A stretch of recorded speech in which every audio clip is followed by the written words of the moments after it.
안녕하세요. 예수비전선교회 안희한 목사입니다.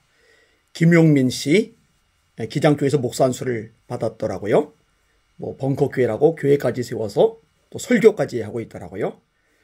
참 안타까운 현상이라고 생각이 되어집니다.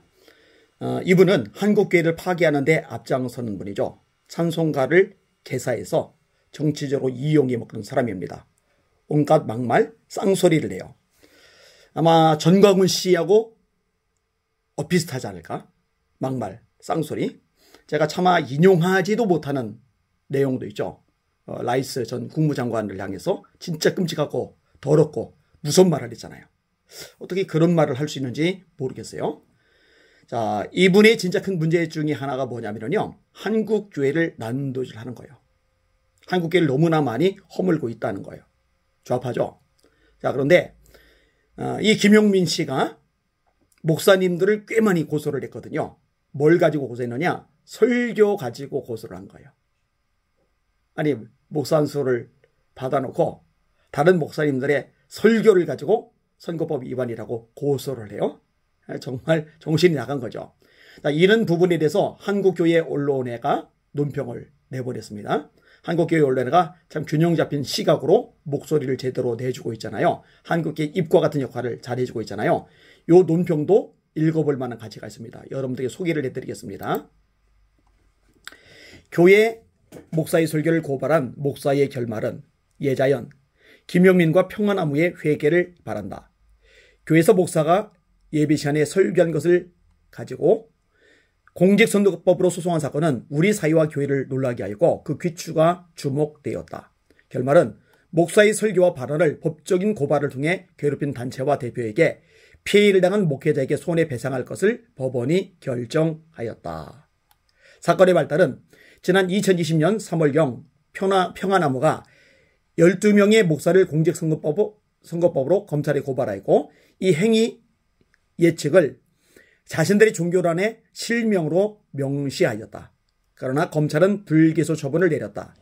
이에 대하여 피해 당사자인 경기 광명시의 모교회 목사는 평안나무 김용민에 대하여 지난해 소송을 제기하였다.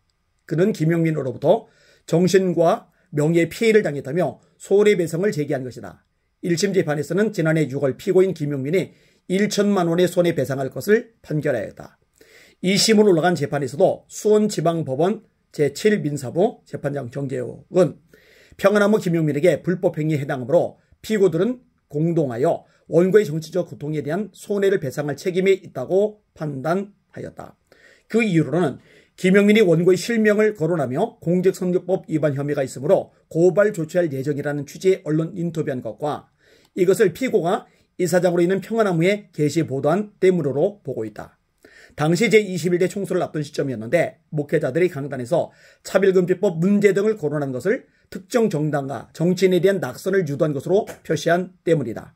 사건이 법적인 판단이 나지도 않았는데 마치 목회자들을 범죄자처럼 규정한 것이다. 그러나 이 사건은 김용민과 평안나무가 대법원에 상고했고 올해 12월 16일 대법원이 이를 기각하므로 평안나무의 김용민이 피해를 준 교회에 대한 2심의 손해배상이 확정되었다.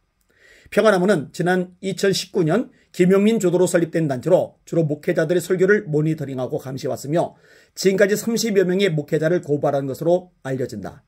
이는 교회 목사의 설교권을 침해하는 것이며 법적으로 볼 때에도 소송을 남발하는 등 반기독교적 반사회적인 행위로 볼 수 있다.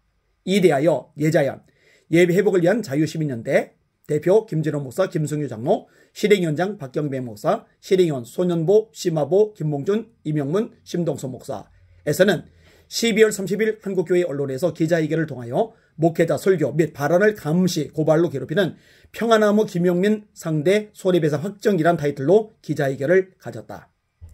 회계문에서 사무총장 김영길 목사는 평안나무 김용민의 불법적인 고발 행위에 대하여 국민들과 성도들에게 알리기 위해 민사소송 등 최소한의 조치를 하게 된 것이며 김용민 관련자들이 회개하고 한국교회 앞에 진심 어린 사과와 이에 상응하는 조치를 취한다면 이를 수용하지만 그렇지 않을 경우 지금까지 피해를 당한 목회자들과 함께 끝까지 법적 다툼을 해나갈 것을 천명하였다.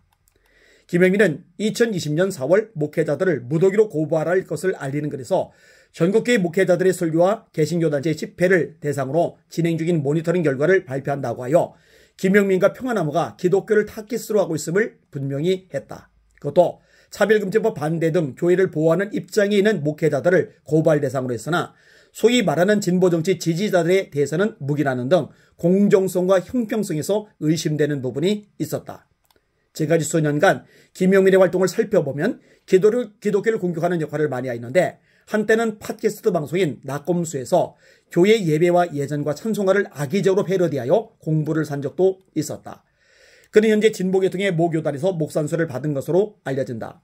교회에서 행한 목사의 설교를 감시하고 모니터링하여 이를 고발하는 것을 주된 일로 일삼는 목사의 결말은 어떻게 될까? 따라서 그가 속한 교단에서는 목회자의 품위와 복음 전파 사명에 적합한지를 따져보아야 하지 않겠는가? 그리고 그가 그렇게 좋아하는 법적 다툼을 통해 자신의 행위가 어떻게 삐뚤어진 것인가를 정확히 살펴볼 수 있게 되기를 바란다.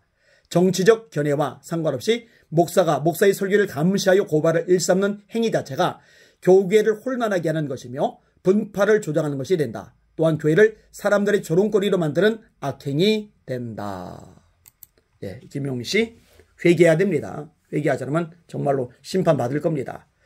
이 김용민 씨를 목사로 안수받게 한 기장교단, 이거 조치를 제대로 취해야 됩니다. 아마 제대로 취하지 않을 가능성이 높다고 판단되어집니다. 그동안에 보였던 모습을 보면 말입니다. 아무튼 한국교회를 망가뜨리는 어떤 이런 악한 사람들이 있어요. 전광훈 씨나 김용민 씨나 다 비싼 사람들이죠.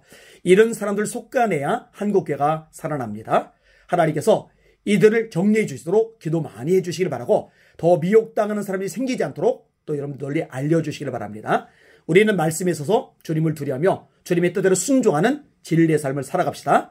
주님의 이름으로 전진하고 승리하시길 바랍니다. 할렐루야.